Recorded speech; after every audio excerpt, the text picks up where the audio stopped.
Good afternoon, lunchtime, morning, depending on where you are. Some people are in America land having their breakfast, watching glorious me and Joe. What a sight to wake up to. Yeah. Hey, welcome back to our weekly Liam and Joe show. Every 1:30 every Tuesday, currently so far. We did this as a random Thursday stream, and then we just made it a regular Thursday thing. So yeah, Tuesday. I'm gonna keep going. Is it Tuesday or Thursday? Tuesday now we're doing it. We did the first one on a Thursday. You worried me then. Because I forgot. We did the first one on a Thursday because of the balanced data slate. Yeah. And then we moved it to a Tuesday because Thursdays we film. Yeah. Exciting news on that.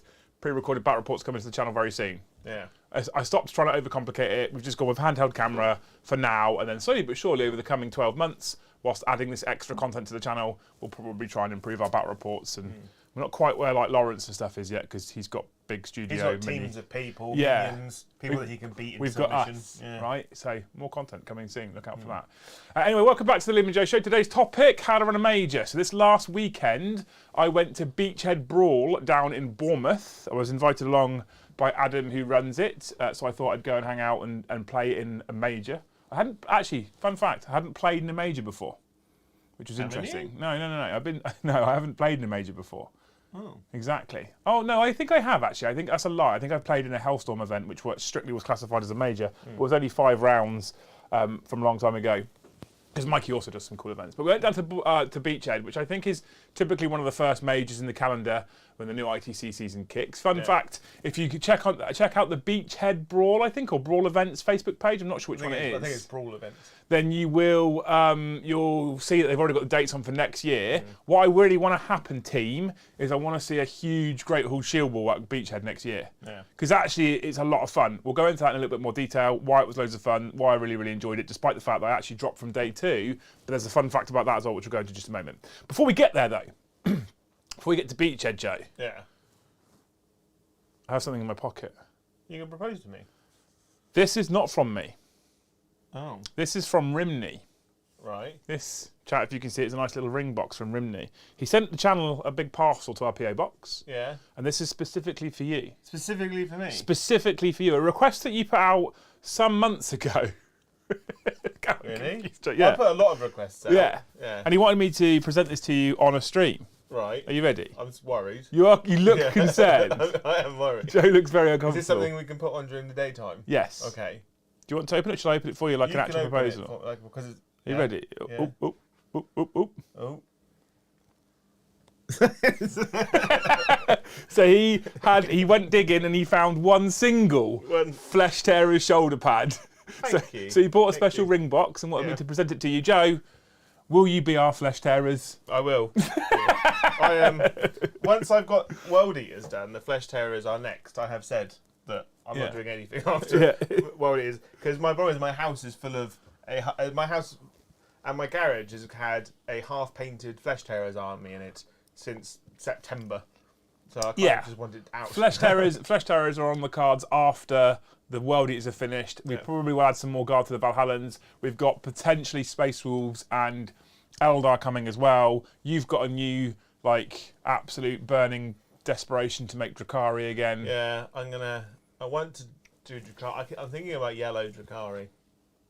Okay. Like a Yandon theme yellow kind of Drakari? That'd be cool. Yeah, I don't know. Something, but obviously to make it look nice, I think they have to be quite battle damaged and stuff. Yellow is one of those colours that's horrible to both paint and do in general, and it's terrifying. Because I wanted to go do the blue that I used to do, but with a quick Instagram and Google search, there's a lot of Drakari armies that are the same blue as what my old army was. Yeah. No, gotta be hipster. I mean, it's a very kind of cool scheme for Drakari, so you can see why people do it. I look at it because there's a lot of colours. I was the first when I did it. I'm just gonna say. A lot of people just copied me because I've had 2 iterations of Drakari, both in the same blue. It's the best colour for them. I really like orange. Because Paulie, because you switched his orange. Yeah, so check out Sky Serpent on social media. His Drakari is lovely. His Drakari look amazing, but then at the same time, I don't want to feel like I'm copying him. No, no. Meh. So I thought yellow. I don't see many yellow ones. You don't? I mean, I think it would be cool, but I wonder if you're going to hate the fact that you first model yellow looks really cool. A whole army, I'm now sick of it. Well, I'm doing witch cult, so it's mainly fleshy. But doing it with airbrush, I guess, is okay. Unlike the big things. Yeah. Okay. Yeah. Anyway, we've already had a beautiful, colourful postcard from Mr. Chris Galloway. Yeah. who's upset with us. Right. He said 5 minutes before, did disappoint with this tardiness, Liam. It's because I had to go. We went to come in here and I was like, I haven't got the ring box. And Rimney nudged me this morning and was like, you forgot all last week. And Also, I was like, I broke the laptop. And Joe broke the laptop. So I had blue screen of death. I was on Steam earlier, downloading games onto it because I've now got access to a Steam account and I haven't used it in years. I was like, I want to play some games, and I started downloading them, and then I was like, oh, I've got to bring it into the studio. So I unplugged it from the wall, closed it, brought it in here, opened up again, blue screen. Yeah, blue screen of death. Liam panicked. But thank you so much, Chris, for the donation. It's one of the ways you can support the channel. There's loads of ways you can support us, of course. Make sure you hit that big fat thumbs up like button if you're watching the stream live or on demand afterwards. If you are watching on demand, you're not a subscriber, hit that subscribe button. It's still showing us over 30% of the people that watch aren't subscribed. Okay. It's free. Right. It doesn't cost you anything. You just have to press it. Can I do a poll? Is that? Oh, you mean no? Why? Because I don't know what army I'm going to use on tonight's stream. Okay, we'll set that up in just a moment. Give me a minute, we'll set that up in just a moment. I'm still talking about how you can support the channel. Of course, you can continue to super chat. And on this particular stream, we don't dive in chat as much as I would normally do on a Wednesday or Friday night. So if you do want to super chat to support us, 1, it means we'll probably get to your question. 2, it does financially support the channel. You can become a member. So Hasir tier will get you access to Discord. Skull tier gets you to all our members only content, and we're adding more. We'll very soon be adding more members-only content, pre-recorded battle reports for your viewing pleasure. Yeah. So if you want to watch all that extra content, again, whether you're watching live or on demand, first link in the video description below, click that button, come and join us as a member. Second link in the video description below, Joe, is mine and Joe's new channel. Yeah. This is in addition to 40k content. This isn't instead. So don't panic, people, if you think we're ramping down 40k to ramp up something else. That's not happening. This is our bread and butter. We'll always be doing 40k content for you. This is our brand new channel, which is all around gaming content. We did our first ever live public stream yesterday, which I think went really well. It went really well, yeah. And we're now at like 200 subs. I know, which is pretty impressive. But we need 1,000 subs and 400 watch minutes before we can become official YouTube partners like we are on this channel. Okay. So everyone that's watching now, click on the link, go sub over to that. Yeah. And then come back here, and then once this is finished, go and watch the whole stream. And then the final way you can support us on this particular channel is by gifting membership. So if you are feeling generous, if you think there's people in chat who can't afford memberships themselves, you can click that little gift membership button if you're already a member and gift 1, 5, 10, 20, 50, whatever you feel like, obviously. What about Elephant? That's another way. And you can check out, it will actually work as well because it's the evening stream there. You can check out Element Games. Yeah. Again, video description below. If you use that link when you buy all your World Eater stuff and all your Guard stuff and all your new fancy stuff and all the now apparently Deathwing Terminators, more on that in a moment, then we get a 5% kickback and all that stuff as well. So thank you so much. Or we do have a PO box, so you could just send a box full of unmarked notes. Yeah. 4,000 watch minutes is right, Gaz. Yeah, not 400. You are correct. Yeah. 4,000 watch minutes, which is a lot of watch minutes. How many minutes is the stream that's gone there at the moment? It's like 2 hours and a bit, 2 hours and a half. So that's 120. So far, we'll be at the moment. All we'll be doing is playing a bit of DMZ, Call of Duty. If you're not sure what that is, we'll explain it a little bit more on those game streams. I'm not going to bore you people who are here for 40k content, but we've been writing lists of extra games we might add to it. We might even add some old school Dawn of War and stuff like that, which would be cool. Space Marine 2 when that comes out. I didn't want to put it on this channel though, because although it's 40k related, it's not 40k. No. So I didn't want to. It would kill the algorithm. I didn't want to do. I didn't want to. Like, you know how Titans have got Titans, Hobby Titans, Magic Titans. Yeah. That's what this is. It gives me another place to do content. Yeah. Rather than killing my algorithm for 40k content. Yeah. I bought Battlefield Gothic 2, Battlefield Gothic Armada 2. On my old laptop. Couldn't play it. Yeah. So we're going to send you home with this one. And we had a small discussion about me doing my own stream on members. For painting. We're thinking about adding painting streams, but I need to see if I can easily set up a camera rig for Joe in his house at some point in the near future. Basically, we want to bring you loads more content. Yeah. I don't want a face camera. I just want a camera that faces down. But they might want a face camera. And I want to call it Joe's Wandering Hands. That'll be it. Oh God, I feel like teaching you to stream will be like teaching Winters to stream. Right, anyway, what we're talking about today is Beachhead 2023. So I went this last weekend down to Bournemouth to go and play at Beachhead 2023. Now I thought Beachhead was simply a 40k tournament. That's what I believed it was when I went down there. Like I said, Brawl events invite me down. I went down. It is not just a 40k tournament. No. It is a monumental, big kind of gaming convention thing that's put on by the guys of Entoyment. If you've heard of Entoyment before, Entoyment sponsor Vanguard Tactics. So you can check out Entoyment. I mean, I'd rather use Element, but they're good people. And they put on this big like convention thing. So there was Bolt Action, there was Star Wars Legion, there was AOS, there was Magic the Gathering, there was 40k, there was everything you can think. Titanicus. Fire and Ice, yeah, which is a banging they do real Titanicus, and they do 28mm scale Titanicus. Oh, that's beautiful, yeah. Which is the whole room of giant Titans playing each other. Because Jakey and I had a walk around on the Sunday morning. It was supremely impressive, actually. It's a big event. They hire the whole place, the Bournemouth BIC, Bournemouth International Centre. Is that what it's called? The BIC. The BIC. They hire the BIC out. And I have not strictly been to proper majors before that are put on like this. This was kind of the first one I went to. And I've heard about other ones, and I've spoken to people about other events. And I have to give it to Adam and the team, and I say the team because obviously this is a wider event, obviously. I think they did a really nice job of making it a major that's also casual. Yeah. I'll explain, right? So across a major, you had the opportunity at Beachhead to play 6 games of 40k. Yeah. Right? And if you wanted to win the event, you would have to play all 6 games of 40k and you'd have to win all 6 games of 40k. Yeah. Okay. Now, that's slightly daunting for some people to play 6 games of 40k.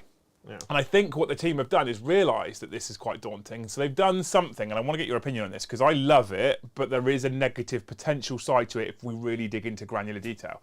And what they do is you can turn up on the Friday afternoon at like 3:15, I think it is, for registration, and play your first game at 4 p.m. on the Friday. Yeah. If you play your first game at 4 p.m. on the Friday, you don't have to play game 1 on the Saturday. No. Well, you don't play game 1 on the Saturday. You get put into a pool of the people that turn up, don't you? Yeah. So they'll do all the pairings on the Friday evening, but if you're there, you'll play. If you want to, you can play the first game. Otherwise, you don't play until Saturday morning. And that does mean that if you're staying for the whole weekend, you could go and have a couple of little beers, a little bit of drinky poos, little tipple, yeah. And then on the Saturday, you don't have to turn up till after lunchtime, which is quite tasty. Then you play a game after lunch, and then another game after that. That's almost like typical GT day. Day 2 Sunday, you play your first game at 9 o'clock in the morning. Then you play one after lunch. You play one in the evening. So Sunday is a heavy day because then there's the award ceremony. One of the reasons why I went to this one, actually went to this one as my first major event, is because Adam said to me, you can drop out and rejoin whenever you want. Yeah.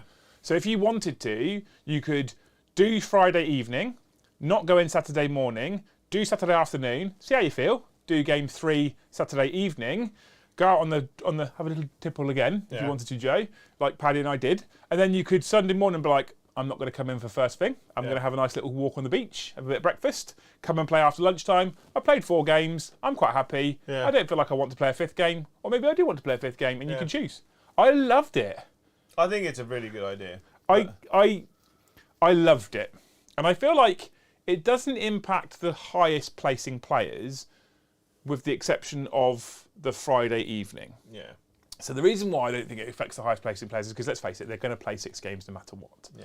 So other people's scores, and they don't use a metric called path to victory or opponent win percentage as one of the higher pairings or placings metrics. Yeah. It doesn't typically hurt the top players. The only downside being you can rock up on Friday and pick or choose. So I feel like if you're a top player, if you're a Manny or a Boxy, one of the top players, I watched them game 4, by the way, that was intense. If you're one of the top players, you can rock up on a Friday, look at the hull and be like, looks like noobs, I'm in. Yeah. Or, looks like a tough crowd, I'll play tomorrow morning, thanks. Yeah. Now, I don't know if that's actually a realistic kind of, like, I don't know if that is something they would do, or whether they're even thinking about it that much. So, there will be people that do that. But there are people that will want to win at all costs, right? It's not a very large percentage of people. Right. It might only be 1 or 2 people that walk in there like, no, and then walk out. Because they want an easy first game, basically. Plus, it kind of means that if you go in, see who's around, and then wait till the morning, you can see who's won and lost. Yeah. So if people want to get like 5-1, for instance, they could play it tactically. They could submarine if they want to, but that is not a high percentage of people. I'd be so inclined to do Friday, and then do game 2 and 3, and then maybe do game 2 on Sunday. Yeah, so that's... And then just clock out, you know. I'm like, I played 4 games, I've had a lovely time, I'm not stressed out, I'm just going to go home now.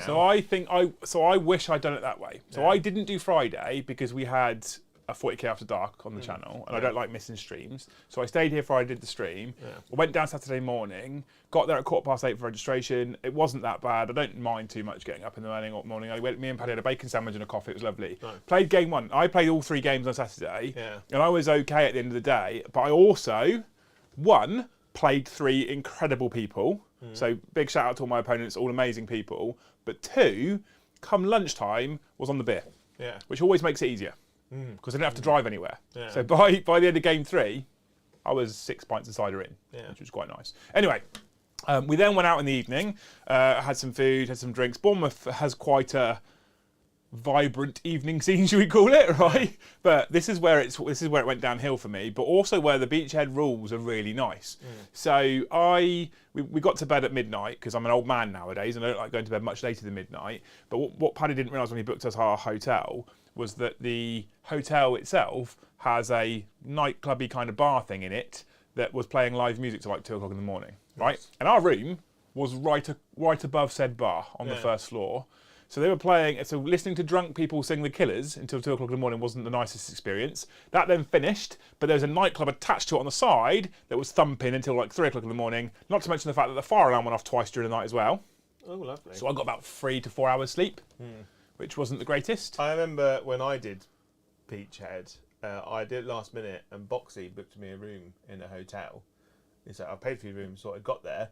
They made me pay for the hotel room again. They're like, we haven't received the money. So we basically paid twice for the hotel room. Boxy didn't pay, did he? Dodgiest hotel I've ever stayed in. Basically, the door didn't have a lock, so the door very swiftly had a chair pressed up against it in the middle of the night.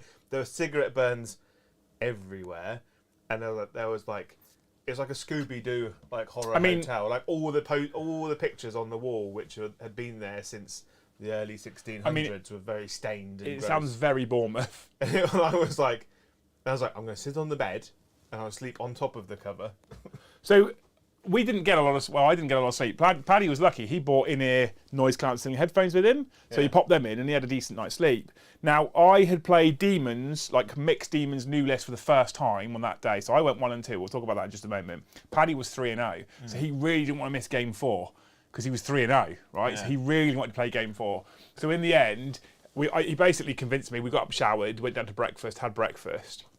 We were back for time for the game, but I'd already dropped that point. I said to Adam, I'm so tired, I'm not playing the first game. Which meant that the first game, on Sunday, I was able to mill around. I went to look at all the convention, I saw the big 28mm Titans, I walked through all the stalls, looked at all the independent retailers, was able to drink coffee, have another bacon sandwich, chill out. So I did feel a little bit more refreshed by the second game on Sunday, which was strictly game 5 for most people. And Adam comes up to me before the game 4 finishes and says, what do you fancy? Do you fancy playing or not?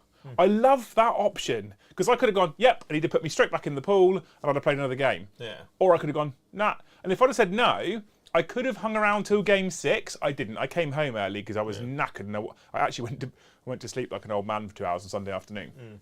But I could have got to game 6 and be like, actually, now I do fancy a game. And I could have played.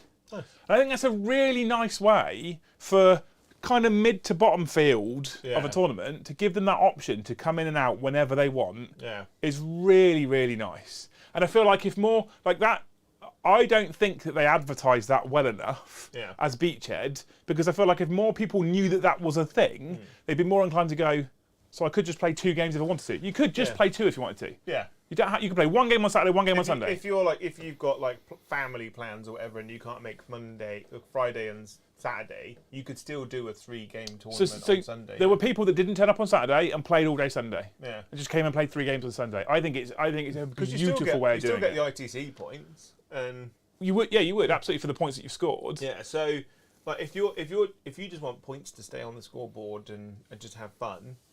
I just think it's a really elegant way of getting people into playing things like majors. Yeah. For me personally, it meant that it's a way of going to what was a 140-person event, I think it was in the end, and getting like it wasn't overwhelming because you don't feel like I've got to play 3 games today. I've got to play 3 games tomorrow. You've got that option to drop out and step back if you want to. And for me specifically as well, as a sociable person who likes to go around and talking to people, it just removes a bit of time pressure. It was just a really I think it's fantastic. Yeah. I think they should advertise it more. If you're new to the tournament as well, if you've never done a tournament before, it's really helpful. 100%. Say you don't do Friday, you do the first game Saturday, second game Saturday, and it's a tough game. I've had games I've been playing for a while where I'm just knackered at the end of it. I'm so mentally drained. It's just like an evening of playing in the Brom, right? And if you win the game, you're a bit more like, oh, I've done it. I can go on and do another one. But if you lose that game, and you're just sometimes you're like, I'm done today. Yeah. I physically do not have the strength to go on. Drop out, evaluate your life, and then go back on Sunday. I think it's brilliant. Yeah, I think it's amazing. Really the event was super chill. Everyone was kind of playing in the right spirit. Like I said, I had 3 amazing games, although I was a little bit unlucky, Joe. So I took Demons. I borrowed a friend of ours on the channel, Krabby, who gave us George the Titan and the Crab, wherever the Crab's gone. Yeah. He lent me a Demon army because I don't really have a hyper competitive army. I was going to a major. I was like, I want to learn how to use undivided demons. So he gave me this Demon army to play with. And I rocked up and I played game 1. And I played against double Catan Necrons. There's one thing the Demons struggle with, it's double Catan because they've both got phase caps, right? Played against a guy called Adam. Beautifully wonderful opponent.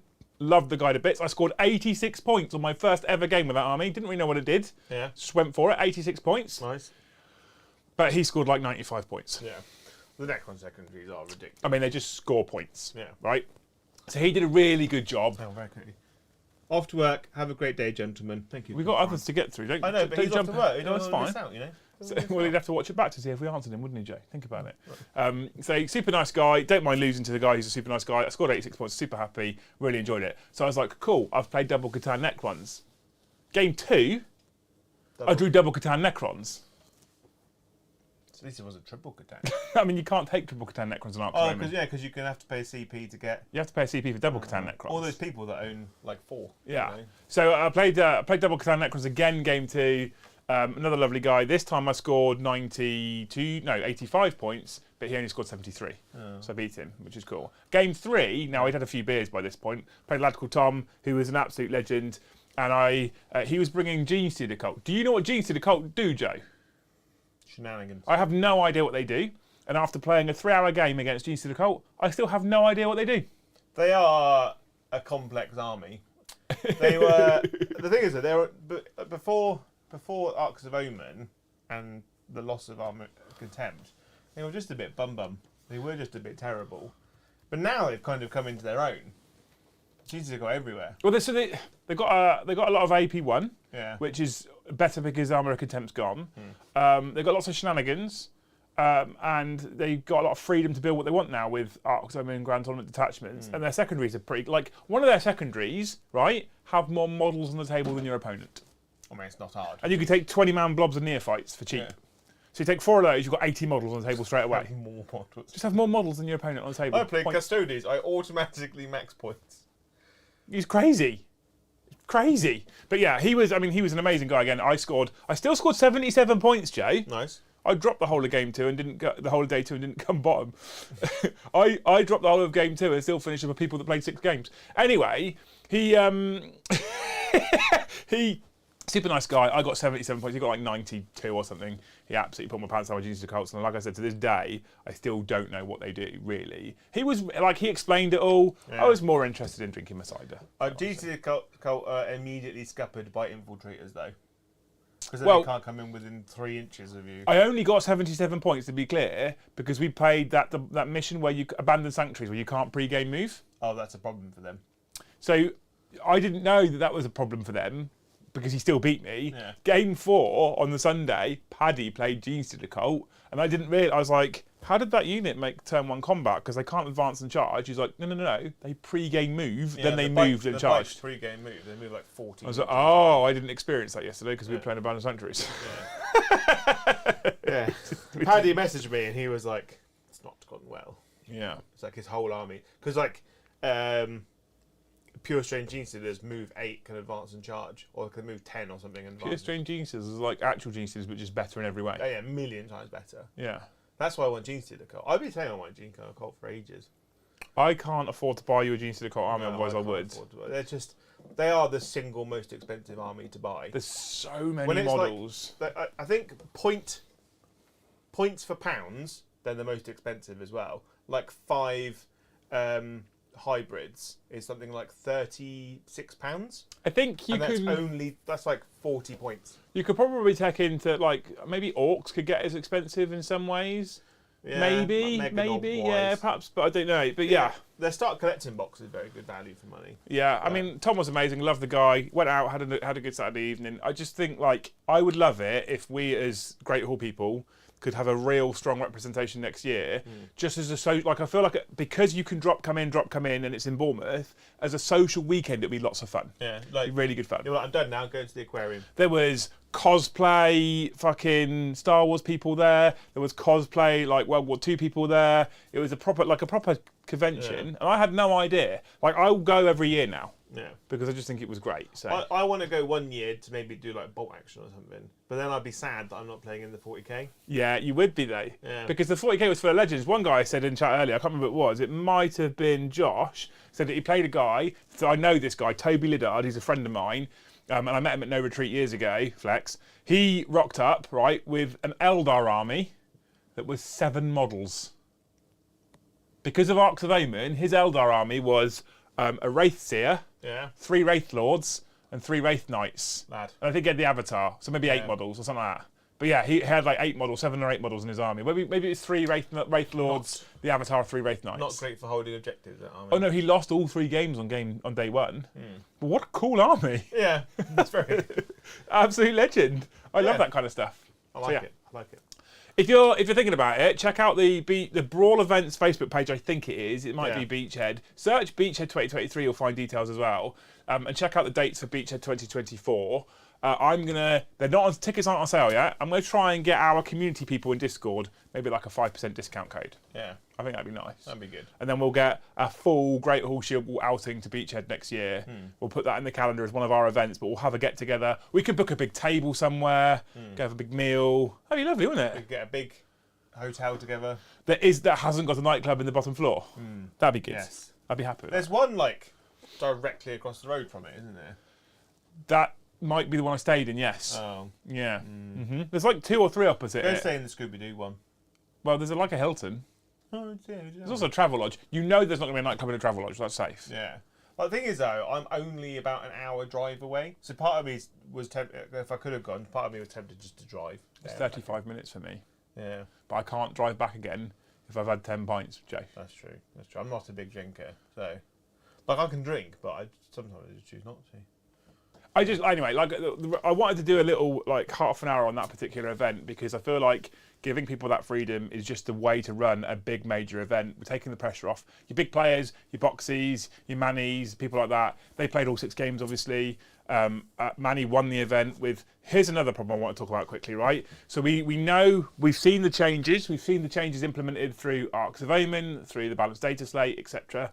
And a lot of us said the only real winning Space Marines are Iron Hands and Dark Angels. Yeah. In the top 6 in the last round on Sunday were 3 Dark Angels armies. Yeah.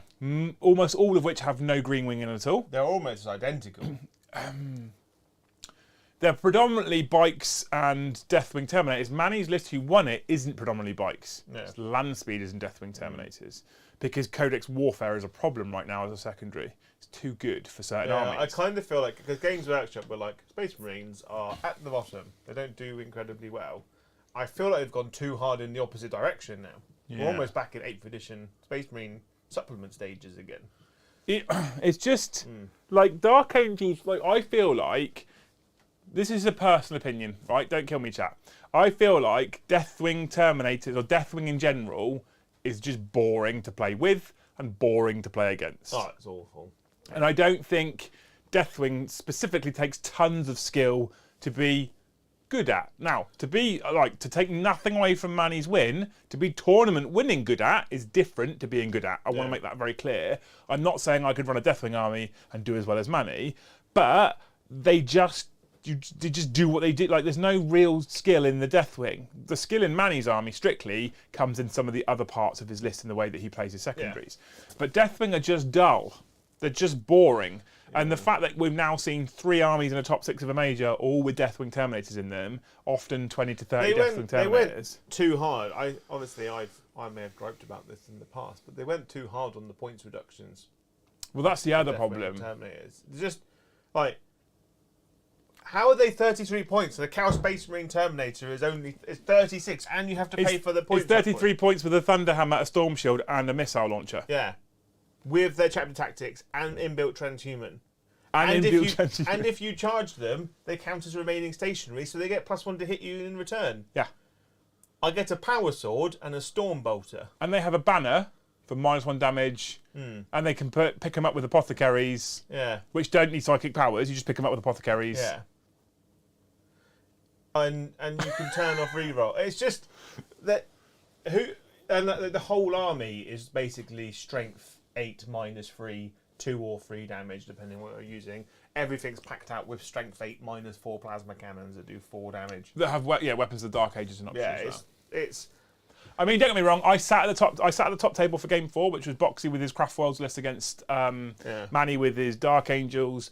I love the pair of them. I congratulated Manny for winning the event. Out of that matchup, the only reason why I wanted Boxy to win the game is because he was taking a skew Craft Worlds list, and Manny was taking, hey, here's the latest broken meta list. Yeah. So I didn't necessarily want anyone to win based on who they were. I wanted them to win just because of the lists they'd chosen to take to this event. Yeah, I think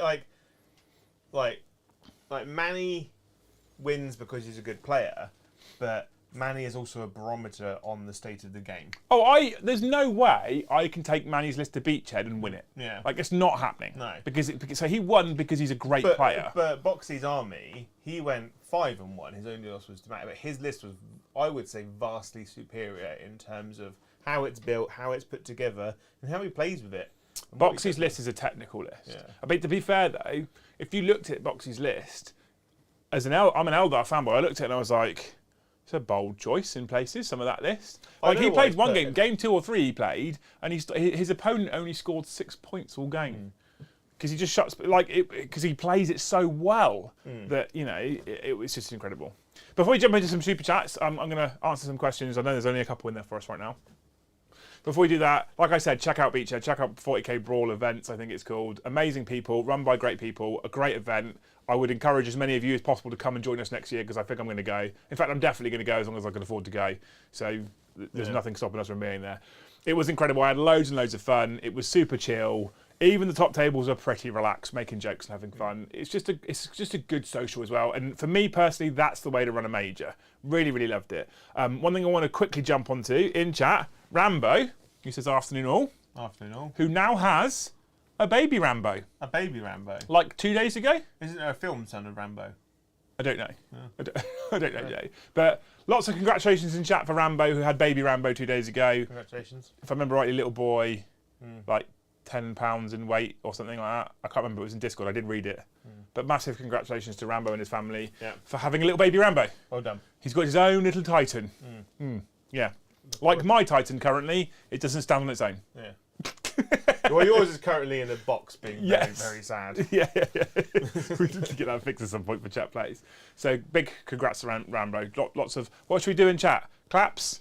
Super chats of £10. Yeah, perfect. There we go. Lots of super chats of £10 for Rambo. Yeah. Right, so Mad Demon, thank you so much for your donation earlier, you hero. What's your take on the updated Inquisition list? Bit of a lacklustre job in my honest opinion. No Terminator Inquisitor, no relics, no Warlord traits. Are they dead as a faction? I haven't read this yet. I read it. You read it earlier. So basically, they're just not a faction anymore because you can take them in your army and they don't break your army. So you could have a Space Marine army and you can have an Inquisitor, an Assassin, and a squad of Voidsmen in it if you wanted to. Super narrative, super cool, but there's some stuff that you will take and some stuff that you'll never take. Okay. So like, Calidus and Caluxus Assassins are still bloody brilliant. The Vindica basically works exactly the same. The Eversaw... The Eversaw's my favourite assassin, but he's just terrible. So he's got a power sword and his Neuro Gauntlet, which is basically a lightning claw. but for every model he kills, he gets to make another attack. So, Bomb asked a question last night, obviously because he checked out the data sheets as well, and I couldn't answer it. But he said, can you still use old stratagems such as Turbo Penetrator? No, because the stratagems aren't. So there's no strats at all? No. So Reg has lost his Turbo Penetrators for 1 CP? He still gets sixes to hit or 6s to wound. Do D6 damage instead of D3 D3? damage, and he still has headshot. But he's lost Turbo Penetrator? Yeah, the Calidus still has the CP damage thing on here. You'll probably take, you'll take, what's it, Greyfax, I think. Okay. She's a really good denier. Right. You'll take Cotiers. But will you take them? Like the question is, if you're a competitive player, you'll take Cotiers because his once per game ability. Once per game, if your opponent does a stratagem, automatically happens. You have to spend 1 more CP, or it doesn't happen and you lose your CP. So you wait till your opponent's got 1 CP left, and you go, cool. No stratagem for you. I don't know. So I think Cotiers, he's great. The Eldar one. She makes you fight last. She's a good technical character, but she has to charge, and then when she charges, she makes you fight last. Kazimrov's all right. He gives you extra denies, but I feel like for the points they're going to cost and the faff for putting them in your list, you're better off just with using more stuff from your parent codex. I think Kazimrov's good. Are they all psychers as well now? No, so Kazimrov's isn't a psyker. Because the one concern I would have for certain builds, like my personal opinion for Space Marines on the whole is, this is a personal opinion, never take a librarian. No. Because if you never take a librarian, you get access to a Border Witch. Yeah, that's why Kazimrov's good, because he's not a psyker, but he gets bonuses to his denying, and if you target him with a psychic power, he just gets to infinitely deny. Oh, that's good. So every time he gets targeted, he gets to deny. So you stick him out as a smite screen? Yeah. Okay, interesting. And I think, and you give him a feel no pain, and he's got a multi-melter and a power. He's basically a dreadnought that can deny. That's not bad. The Caluxus Assassin is still just really good, but he's not. He's a really good. What he does is he's minus for all psychers, yours and your opponents. He's -2 to cast and denies. Now. The Caluxus? The Caluxus Assassin, yeah. Wow. Yeah. For you and your opponent? You and your... So if you try and deny... So if your opponent is trying to deny your psychic abilities and you're out of the range of him, your opponent is -2 to deny. So he's actually quite good in Grey Knights. So what we're saying is we're probably going to see the same assassins we've always seen. Yes. Okay, well... I hope that answers your question, Mad Demon. I still don't think they're a competitive choice. They're obviously definitely dead as a faction, and they're now just add-ons, from what you're saying. Voidsmen are Cadian shock troopers. Ugh. They get 6s to hit explode. But you get to take a rotor cannon in the unit, which is basically a Gatling cannon. Can they count as a compulsory troops choice? It doesn't matter anymore with Arxbowmen. They don't take up a compulsory slot. It doesn't matter with Arxbowmen anymore, does it? I guess it's a nice cheap way of sticking in perhaps an OBSEC unit. Don't have the strat to swap out assassins anymore either. No. Okay, so they're not that great. I didn't get to, because we had to come in here, I didn't get to read their psychic powers. But before, some of their psychic powers were good, like turn off OBSEC, give OBSEC, stop actions. So you might find that you'll see, depending on your army build, you might see the odd one. Yeah. Okay. Big shout out to Lone Monkey Productions, who's currently the biggest hero because he's become a member. What hero? And there's lots of grey names in chat. Yeah. Right? So stop being cheap. Buy a membership now. Well, come to us because we're the only place where if someone calls you a member, it's a good thing. Yeah. A massive throbbing member. Yeah. Or if you're feeling generous, let's snipe some of those grey names with gifted memberships, you heroes. Chris Prime, you did that one already, so you know. Well, I didn't want him to miss out. He's off. Have a good day. Have a good day. Warmaster Will, thank you for the donation. Beachhead sounds like my kind of thing. I always worry during a major as I'm not a competitive player. I think there's this misconception. This is an interesting one, right? LVO, 900 players. How many of those 900 players do we really think are hyper-competitive players? Like, if you think top 10%, 90, I feel like that's probably still... I think when you look, there's a scale, isn't there, for people that go to events. You've got, like, and it's like a shifting. So you've got the casual people at the bottom, they're just there to have fun. And then you've kind of got the people... that just want to see how far they can go above them. Yeah. And then you've got Eddie and the tryhards, you know, they want to win. They've got a bit of skill. You haven't. But they want to do. They're like big fish in small ponds type. Then you've got like the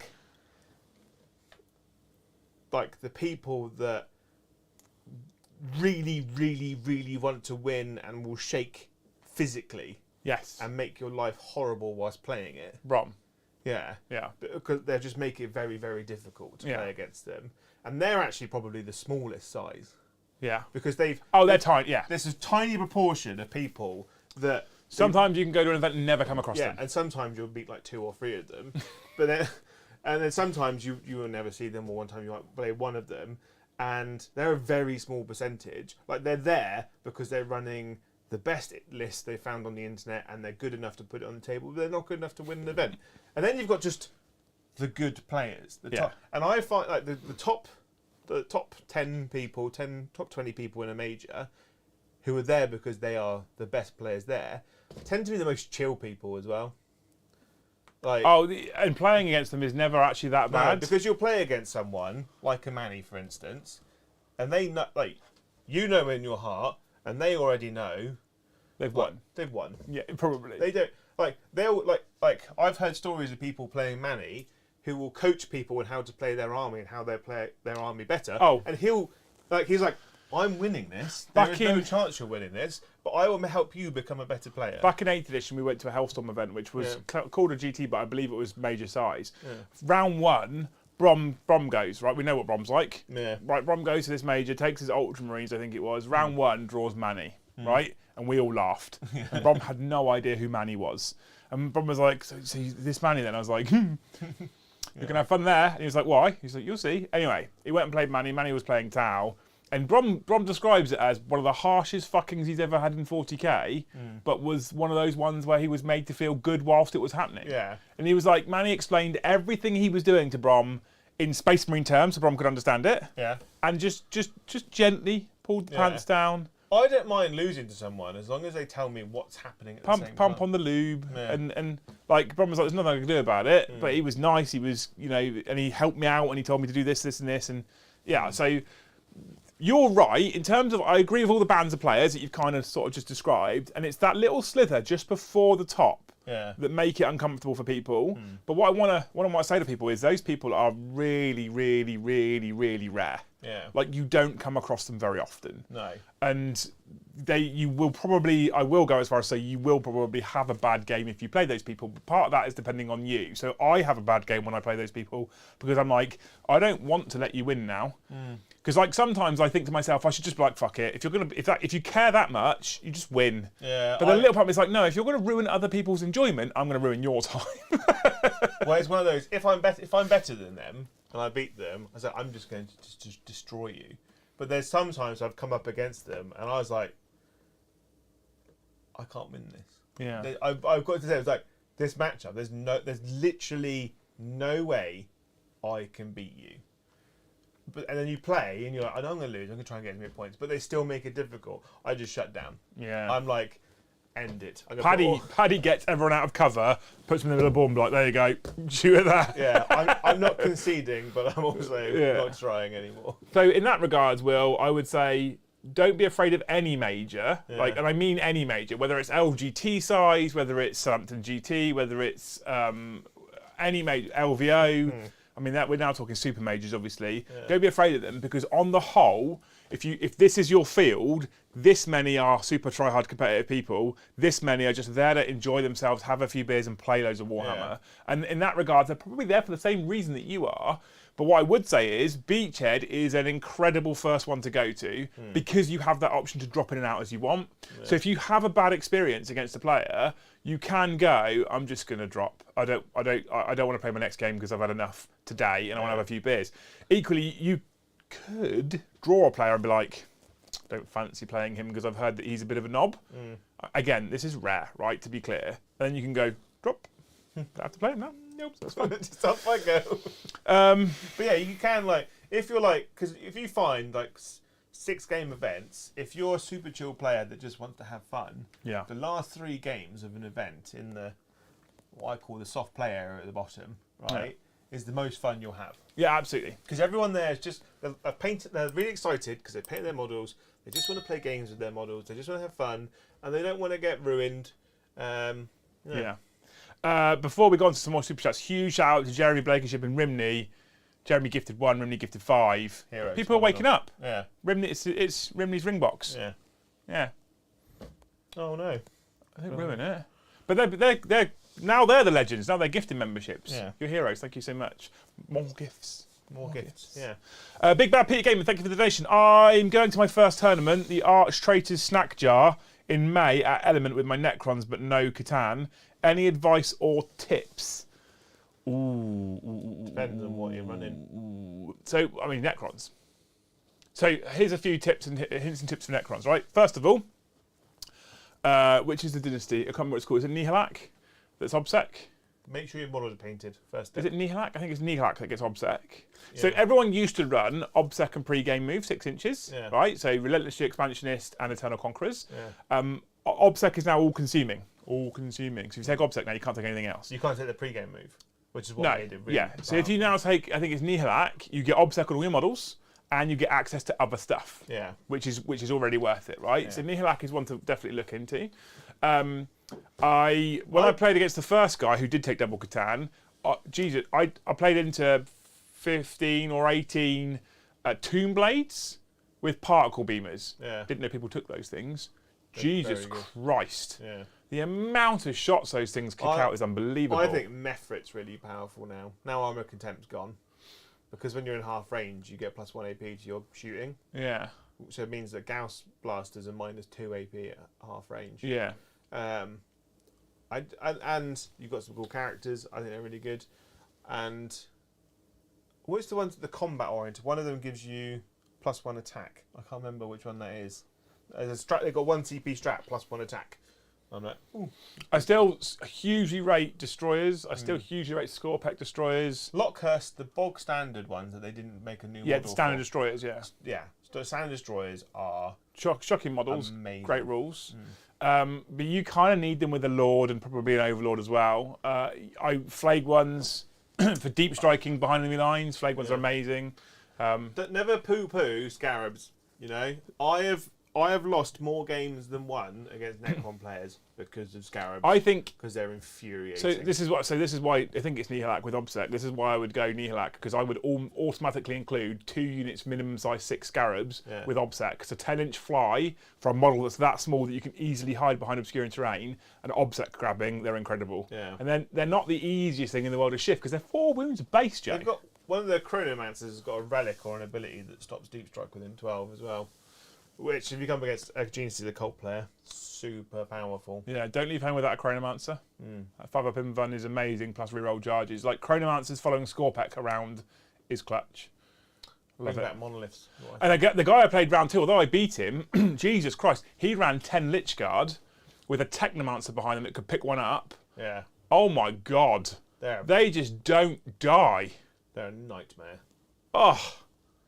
Were they sword and board? They were sword and board, so 2-up armor, 4-up invulnerable save.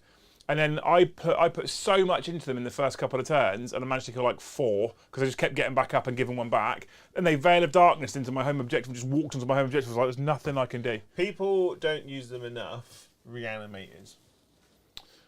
Because you're like, oh, they die really easy. It's like, but you can still stand it behind a building, so it still gets obscuring as long as it can see one model in that unit. Yeah. Like, so up you get. I mean, on our tables that we play at Factorum, you definitely can hide reanimators. Yeah. Some boards, but Beachhead uses all the same terrain that we do. I'd if I was a Necron player, I'd be taking 2 reanimators. Oh, really? Yeah. Okay. I just think they work so well with reanimation protocols. They're incredible with warriors, and then you double them up with a Resorb as well. Like, your stuff's not dying. Yeah. Or it does die and it comes back. It's +1 to reanimate, isn't it? Yeah. So even on units of Scorpec, when you're rolling 3 dice, it's supremely helpful to have that +1. Yeah. And then I think it works. So you do that, you do the reanimations, and then in the next turn, whatever's on the ring, you just resorb them back up with the bonus from the reanimator. Super good. People don't use them because they are quite weak. but people forget that you can hide them. Big shout out to Kobe Waters.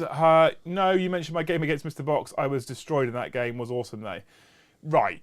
To be fair to Kobe, Brian, it's not you that you scored 6 points. It's Box. So Boxy's list, right? I love fucking Craft Worlds, and this was an interesting list. I didn't expect this to do as well as it did. I really like it. I'm a big fan of his list. Really? Yeah. So he had a Farseer on foot, Jane Czar, the Avatar. I think that might have been it for HQs. Do you have an Autark? He might have done. Let me see if I can find. I'd go I'd have two Farseers, Jane Czar, and the Avatar. Jane Czar is just an incredible model. No, and the big boy is an incredible model. Jane Czar just gives you really important fights last. I wouldn't have Jane Czar. I love the model. In a combat-orientated list, like my Blood Angels, I'm putting 2 Judices in. Boxy's list for me was one of the biggest takeaways from Beachhead because it shows you that you can run shit that's cool and fun and still do really, really well. In fact, do incredibly well. And this is what I'm saying, Kobe. It's taking nothing away from you. This is just the way he played it, right? So he had an Aeldari Craftworld attachment. He ran Far-Flung Craftworlds, Children of Cain, and Vengeful. Do you know what they do, Jay? So Vengeful, 6 to explode in combat for his whole army. Very good. And then Children of Cain, 6 to wound for your army, does +1 damage. Right, okay. On spears, that's incredible. So that's what he had as his Far-Flung Craftworld and his attributes, right? He had he paid for Relic of the Shrines, so you get 2 Aspect Warrior Relics for that, okay? He had an Autark, Ambush of Blades, Howling, which is 6 to wound, do additional something, I can't remember. I think it's extra AP, isn't it? It might be, I can't remember. Howling Banshee Mask, he then had a Starglaive, he had a Relic which was Falshi's Wing, so his Autark now has got 12-inch fly, and if it flies over something it does mortal wounds on a 2+. Banshee Mask's fight last, isn't it? Yeah, Banshee Mask's fight last, right? But Falshi's Wing, you can move 12 inches with fly as an infantry character, and if you fly over someone on a 2+, you do D3 mortal wounds. So you smite over the top of them, right? He then got the Avatar. The Avatar is proving supremely popular in competitive Eldar lists, I found. He had a Seer on foot with Will of Asuran and Guide. So Will of Asuran, pick a core unit, Obsec and Fearless. Yeah. And then Guide, pick a core unit, reroll hits. Nice. Right, super tasty. I shouldn't criticise Steve ever, because Steve's a better player than me. I can't see why, with part of his elite selections, he doesn't have Doom in the list. Anyway, we'll get on to that. Jane Czar then in there as well, right? Troops, 5 Rangers, that's it. Then we go on to the fun stuff. So 5 Banshees, right? With Mirror Swords and Piercing Strikes. So Piercing Strikes and Mirror Swords means that the Banshee has 10 attacks, strength 4, -3, 2 damage each. Yep. Obviously 6 to wound then become 3 damage each. Yep. She's got exploded 6 in combat. Another 5 Banshees. Mirror Swords again, but this time Nerve Shredding Shriek and the Crone Scream Relic. So basically that means that when you charge on a 2+ with, I think it's Crone Scream, you do D3 mortal wounds, and then you roll another 2+ on Nerve Shredding Shriek, you do D3 +1 mortal wounds. So on the charge, if you roll 2 2+s, you do 2 D3 +1 mortal wounds. Nice. It's pretty tasty, right? He's then got 10 Striking Scorpions, Biting Blade, Deadly Ambush, Mandy Blasters. Striking Scorpions are supremely interesting in this list. So good. So Deadly Ambush, if your whole Striking Scorpion unit is within cover, you get +1 AP. And their Scorpion Chainsaws are normally AP -1, so they go to AP -2, already tasty. And then that's Deadly Ambush. Mandy Blasters are very interesting. So Scorpions have an innate ability, 6 to hit explode, right? But that specific 6 to hit explode says that they can't generate mortal wounds through the Mandy Blasters. Yeah. But then he's also got Vengeful, 6 to hit explode. Yeah. They have no such restriction. So every 6 that he rolls to hit, 1 goes into the normal Mandy Blaster pile to wound, 1 goes aside because it can't do mortal wounds. So you get 2 exploding dice from 1 6 to hit. That's very good. Double explodes on Scorpions, right? And then if you roll 6 to wound with Mandy Blasters, not only are you doing a mortal wound, but they're up to 2 damage. Very good. Very good. He's then got another unit of 5 Striking Scorpions, right? He's got Crushing Blows, Biting, so Crushing Blows, I can't remember what that one does. I think that might be the one that if you hit you auto wound. I'm sure that's if you hit you auto wound. Okay. He's then got another, that's it. He's got another 5-man unit Striking Scorpion, which is just bog standard. Yeah. So the Striking Scorpions are relying on the exploding 6s, ultimately. You've then got 2 fast attack choices of 4 Shining Spears. Okay. One of them's got Expert Lances. Yeah. So if you charge +1 hit on 2s. The other one has, what's it called? The Aspect Shrine Redded Cane's Lance. Basically, you do mortal wounds on the charge. Yeah. Again. And he's got Heart Strike and the Paragon Saber, which means your Exile's got 6 attacks. Right? Rerolls all hits, reroll all wounds. 6s to wound, do mortal wounds in addition. Really good. He's then got 3 support platforms of D cannons. I mean, they're out of line of sight, D6 +2 damage, strength like 10, and then he's got 3 War Walkers with double scatter lasers. And if you listen to all that in once, you're like, what does it do? And I watched him as he forward deployed 20 striking scorpions, 5 rangers, and 3 War Walkers against Manny, right? And then in the first turn, Steve got first turn. In the first turn, with his D cannons and his striking scorpions, he killed 16 Deathwing Terminators. Nice. That's going some. Yeah. Right?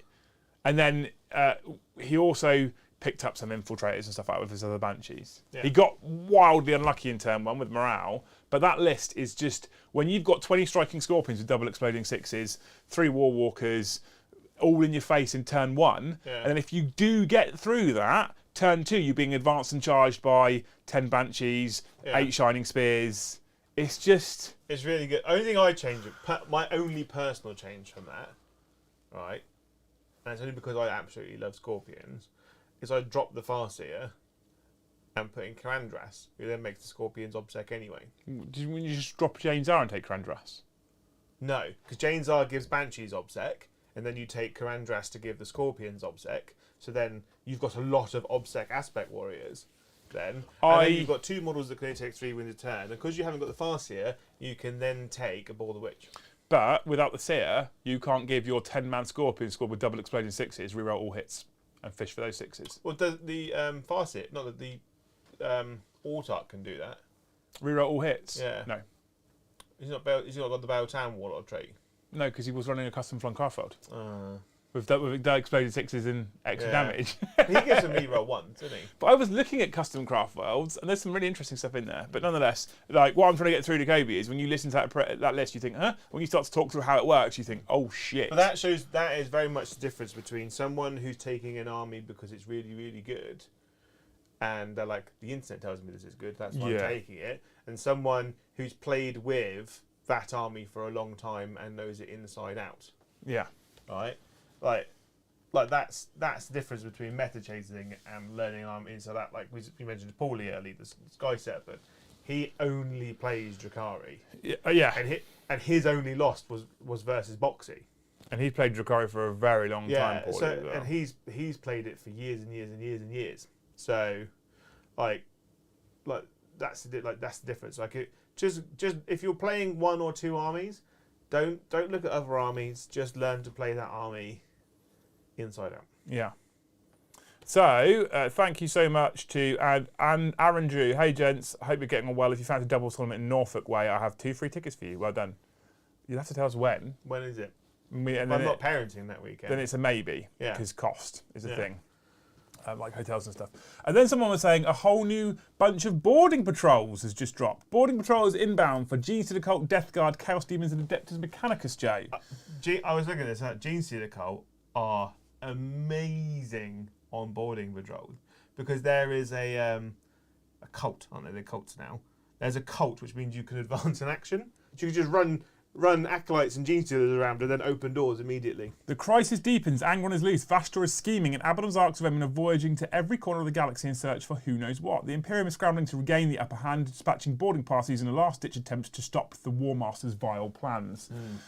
The only problem, everyone else wants in on the action, and now the whole galaxy is boarding the Arcs of Omen in search of glory, treasure, or just a big punch-up. In fact, 4 more boarding patrol boxes are preparing for launch in the near future, and only one of them might be said to have the Emperor's best interests at heart. The Adeptus Mechanicus bring a flexible force of 10 Skitarii, who can be built as Rangers or Vanguard, backed up by 3 hulking Cataphrons, which can be built as Destroyers, or the appropriately named Breaches. Scouting ahead are 5 Sicarians, who can be built as Ruststalkers or Infiltrators, all led by a Tech Priest Dominus with a variety of arcane war gear options and a thirst for Voidborn relics. I mean, that's a really good box set. That's a good little box, actually, Even if you're not going to play boarding actions and you're starting AdMech, That's a really. Do you know what I find really right? Okay. Do you know what I find really? Or what's the price of these? Do we know? Have they said the price of these already? Hang on. Go to the Games Workshop website because they have already got boarding actions stuff on there. Have they? Have they? Yeah. G Dubs. Google's got a very Valentine's-y style. Yeah, well, being Valentine's, that's why I'm here with you. Boarding Patrol Space Marines was £65. Yeah. So I feel like that is the rough price. That's the new start collecting, isn't it, really? So this is what gets me, this is what makes me laugh, right? They got rid of the cheaper start collecting boxes to bring out Combat Patrol boxes at £90, and now they're basically gone, oh, we done fucked up. Yeah. Now they're bringing out start collecting boxes again. But they're not. It's essentially what they're doing. They're boarding. But they call them boarding patrols, but they're basically start collecting boxes. Like, this seems... Games Workshop, honestly. Anyway, so the AdMech one's good value, good start collecting box there. Well done, Games Workshop, good start collecting box. Nice. The Versatile box provides bodies, ballistics, and big hitters for you to join the Eternal Quest to uncover each of the fragments. So they fuck the demons again. Chaos Demons have appropriately given the arrival of Angron manifested as a huffing, slavering crash of Khornate nightmares. 10 bloodletters and 10 fleshhounds are led by Khorne's favourite hunter, Karanak, the Hound of Vengeance. In the cramped confines of a space hulk, these frenzied killers will close the distance between enemy guns with warp, flush, speed and savagery. Why is it that Combat Patrol box and boarding actions now is just pure Khorne? Now, I'm a Khorne player, but why is it pure Khorne? Why is there nothing for Tzeentch, nothing for Nurgle, nothing for Sinesh? Like, boarding actions, so Sinesh. I would argue, right, from a marketing and business point of view, I would assume that the Khorne army probably sells best. Historically, I would assume that the Khorne, because Khorne is the easiest demon army to get into. But I don't understand. But then the Combat Patrol and that Boarding Patrol box set, that's a really good start to a Khorne demon army. But also, like, Angron's here now, isn't he? Yeah, but still, Joe. All of his corny friends. Like, why is the only Combat Patrol box for demons Khorne? It doesn't make sense. It doesn't make sense. I don't work for Games Workshop. Genestealers famously love to hitch rides on Space Hulks, perennial enemies of the Space Marine Terminators who have to go to the trouble of clearing them out. The Genestealer cults are therefore taking a trip on the nearest arc in order to spread the love. That looks like a decent little box. You know, we were talking about starting Genestealer. So the Genestealer cult start collecting box set, and this is brilliant because that gives you something like 20 acolytes, 25 hybrids, I think. This boarding patrol contains 17 models in total. One gunslinging Kellamorph inspires a team of 10 acolyte hybrids who can also be built with hybrid metamorphs, while a hulking abominant is joined by his little mindworm familiar friend and 5 nearly as hulking aberrants. Yes, so 5 aberrants, 1 abominant, and then... If you bought the boxes together, that gives you 10 aberrants, loads of hybrids, the abominant, the gunslinger man. Whenever I look at Genestealer cults, I always want to play them. I think they'd look, where it's blue there, blue and white, could you imagine it with the purple? I think it'd look really good. I really want to play them, but I could never be bothered to build and paint the amount of models you need for Genestealer cults. I would, because I know you laugh at me because I like to do the rule of 3 because I really like symmetry. I just make it really simple. Like 30 aberrants, an abominant, 30 Genestealers, and a patriarch. Kilted Lion has said, boarding patrol boxes are less than 500 points. Beautiful. Are they? Apparently so. Apparently so. Finally, the Death Guard heed Abaddon's call with an obdurate, if slimy, boarding patrol led by the Lord of Virulence. He's joined by a bodyguard of 3 Death Shroud Terminators as well as 10 versatile Plague Marines, 3 of which are taken from the much sought-after Plague Marine reinforcement set. Yeah, because you only get 7 Plague Marines in the box set. Yeah, so they just give you some of the... Okay.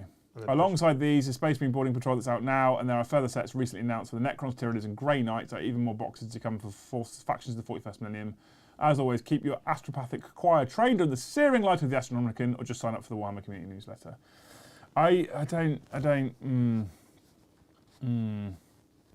Sad that the Demon one is just more Khorne. Oh, Cobra got it as well. Farseer with Will of Assyrian can give OBSEC, so you don't need Karandras. It's OBSEC. Done. There you go. Right. Death Guard one looks real good. What is in front of Joe's mug? That's his proposal from Rimney for...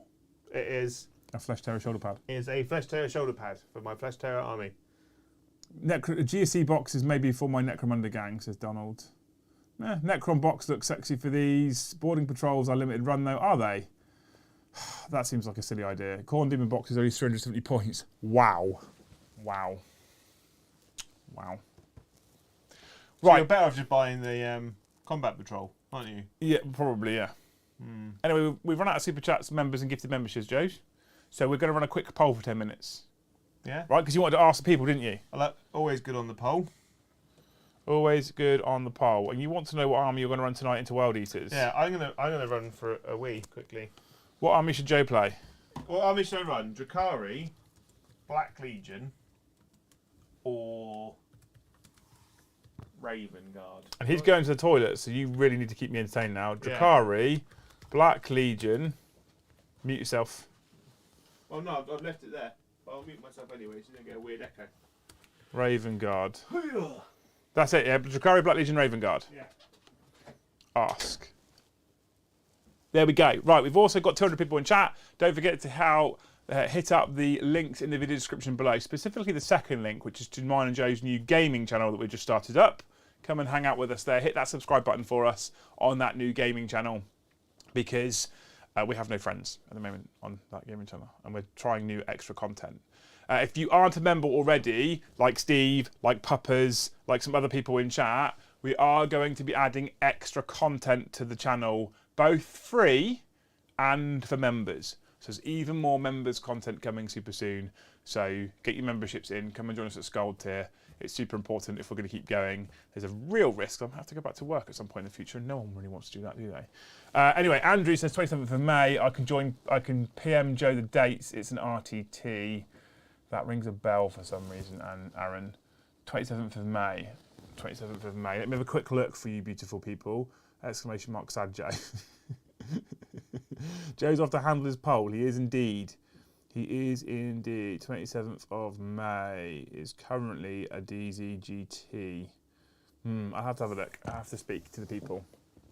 Drakari I haven't been seen in a while. Yeah, I think Drakari as well. He doesn't like using our Drakari army because it reminds him that he got rid of his. So everyone vote for Drakari, right? Everyone vote for Drakari right now. Give me a Zinch box, exactly. Are you going to be playing a few hours this afternoon on the new channel? No, because Joe's here and I need Joe to play, and we've got to get ready for this evening's stream. And a lot of people don't realise this, but getting ready for a stream in the evening actually takes a good few hours as well to get everything ready, up and running and good to go. So we won't be there. I think the next time we'll be playing, the earliest we'll be playing again on the new channel will be tomorrow. Probably Friday though, probably Friday afternoon is my guess. But I'm not committing to a schedule on that one yet because I need to work out how that works around 40k content on the 40k channel. But more subs. If you're subs, then you can, see when we go live and stuff. We also have reaction roles in Discord. If you're a member and you're in Discord, you can go to hashtag reaction roles as one of the channel threads, and then you can click the one that you want notifications of. So there's community announcements, there's 40k squad, there's gaming squad. Community announcements will let you know every time someone tags Great Hall Community. There'll be things like Discord voice chats and stuff like that. And then there's 40k squad, which will announce every time a 40k video goes live, every time a stream is prepped, every time a stream goes live. And then you've got gaming squad, which will notify you every time the gaming channel goes live. It might be that we break gaming off into a separate Discord in the future if it gets big enough. At the moment, that's not looking likely. Might do in the future. I think you're playing Drakari. There's quite a swing for Drakari right now. You gave them the option. I know. I'm absolutely loving Drakari at the moment.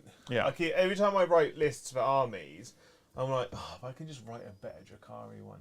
But what makes me sad is we don't have everything in our Drakari army Yet, and it's the wrong colour. currently. It's all colours. It's all. I think it looks pretty. I like it.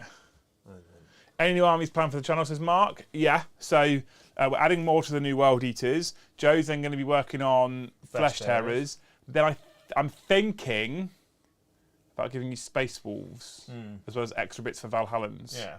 I'm thinking about giving you Space Wolves. But yeah, and then because we haven't had Space Wolves for a while, I know lots of people like Space Wolves. Space Wolves are quite popular. Yeah, all the Death Guard went to Chris. Yeah. All the custody stuff that I had went to Brom and Paddy. Well, we have to be realistic. We've got rid of the custody stuff to Brom and Paddy. We've got rid of the Death Guard stuff to Chris, and we still have loads to do, like loads to do. So there's lots of stuff for Joe to be getting on with, mate. I don't think this poll's going to be swinging in a way that you like. I thought it's going to stay Drakari. I say you like Drakari. I do want to add more stuff to my Black Legion. I've been having re-evaluations on how to run Chaos Space Marines because I'm really upset with Games Workshop and how they've killed my one and favourite way of playing them. Terminators. Yeah. I love Terminators, but they're just... They're just unusable in their current iteration. When you think that 10 Deathwing Terminators costs you 33 points a model, 10 of them, 330 points. That's it. That's all you have to spend, right? And they're just a nightmare to deal with, right? Yeah. Right? Ridiculously durable, lots of damage output. 10 Chaos Terminators, 360 points a model. So already 30 points more than their Imperial counterparts. Which are flat better. Then, if you want a mark, you have to pay for that mark. So you have to pay an extra 15 points for the mark, or if it's Sinesh, 20 points. So assuming you go the average of the 15, so you're what, 375 points, right? For a unit that's -1 to wound, if you're wounding them on a 4 or a 2. If you're wounding them on a 3, that's no change. If you're wounding them on a 5, there's no change. Then they're all armed with power swords and stormbows. So if you want to give them power fists, which you could only give them to 6 of them, 6 of them, they're 5 points each. Right? So he's not very happy about Chaos Terminators right now, team. And then you give 4. Then you give another. 6. You can give 2 of them chain fists, which are 5 points each. But worse than power fists. But that's only 8 out of 10 models that can take them. So 8 times 5, so 40 points. So you're then at 445 points for a unit that's just flat worse than Deathwing. It makes me so angry. It's Joe's turn to be mad. So angry. And then you have to pay a CP to give them a relic that's actually relatively good, the -1 to wound. Yeah. At which point you're then spending 20 points instead of 15 to make the Mark of Sinesh. Yeah. Well, yeah. To make but then you have to. But then you have to put a sorcerer in your list to give them feel no pain. You then have to put a dark apostle in your list to give them advance and charge. So you're then spending an extra 200 points just to make that 470 something point unit slightly better. Don, thank you for the donation. Just from the channel chapter of Space Wolves. No, the channel chapter will probably be something more generic, I reckon. I think we should either do Emperor Spears or Minotaurs. No, he's not the ones that people are sending in. Oh, they're just black, aren't they? Yes. Yeah. They can be whatever we want them to be, quite frankly.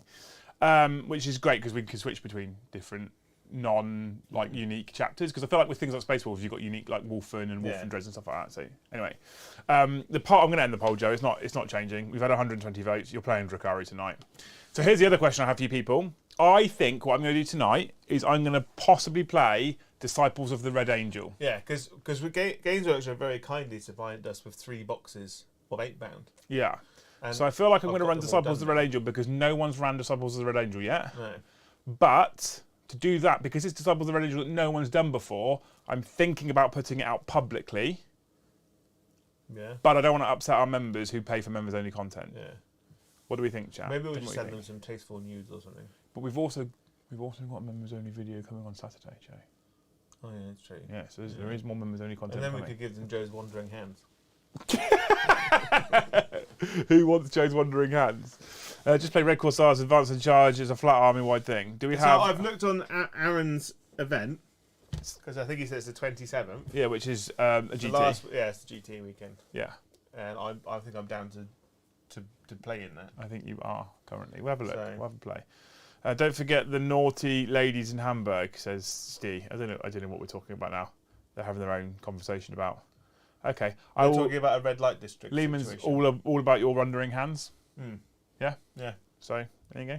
Yeah. What do we think, though, people? Like, I just want to, like, I don't want to, in the position that I am now, where really we need to increase channel revenue for reasons, I don't want to piss off members by putting members-only content that should be behind a paywall out for general public, but it's also really good for the channel when we do big, like, first-time things, like Disciples of the Red Angel that no one's seen before.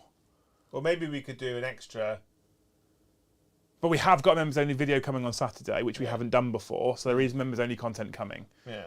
So, and then that's gonna probably be fortnightly on the Saturday. Yeah, so they're getting more. More? You get to see more of us. And we're thinking about even more stuff. Like, there's loads of it, right? There's loads of stuff coming. OnlyFans. Happy to have it shared wider, says Go, especially if it brings in more people to the channel. Thank you, man. You're a hero. I don't mind. My membership is so you can produce the content, not put it behind a paywall. Thank you. Like,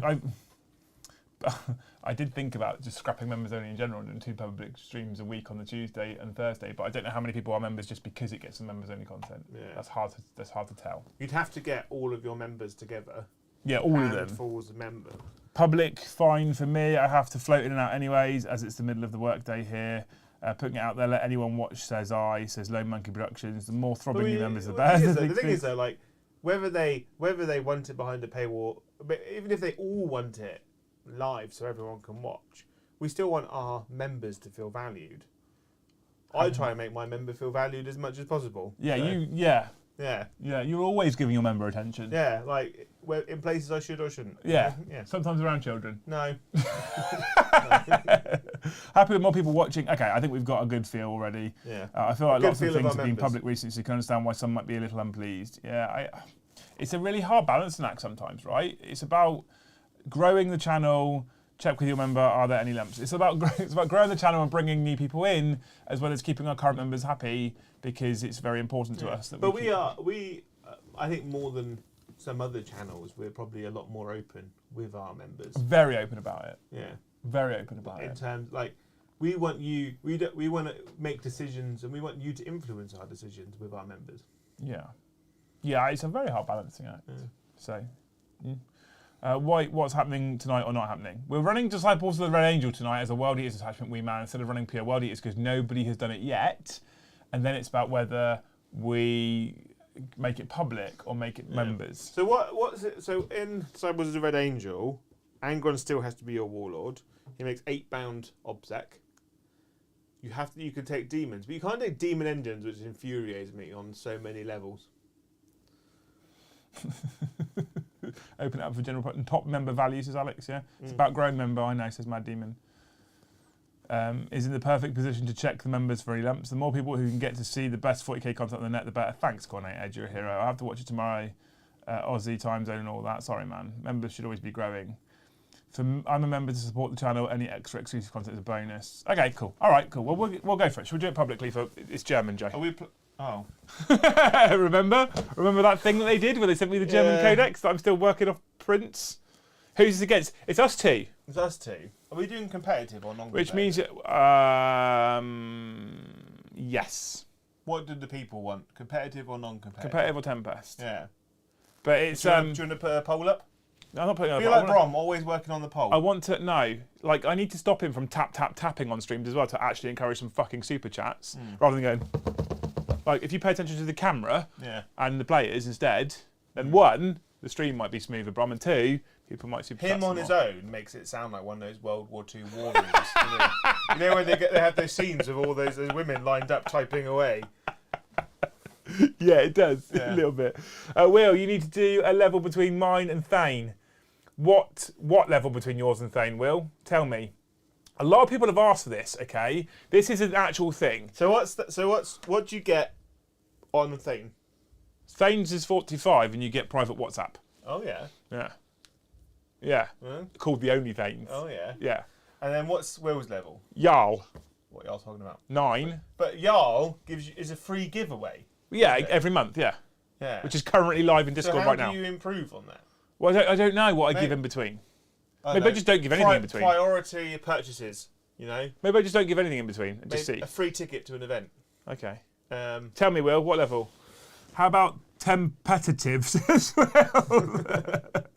Well, the thing is that the Tempest missions are basically competitive without the secondaries. So we've got comp, Tempest, comp, Tempest. So this is hard. You have still not received the English version. What gives? I mean, most people still haven't received their models, so they're having a problem right now. There's people who still can't purchase the Arcs of Omen competitive book. I'm happy to pay more to support you, regardless of extra stuff. Just want to support you. But what level though, Will? I don't know where to put it at. I think you should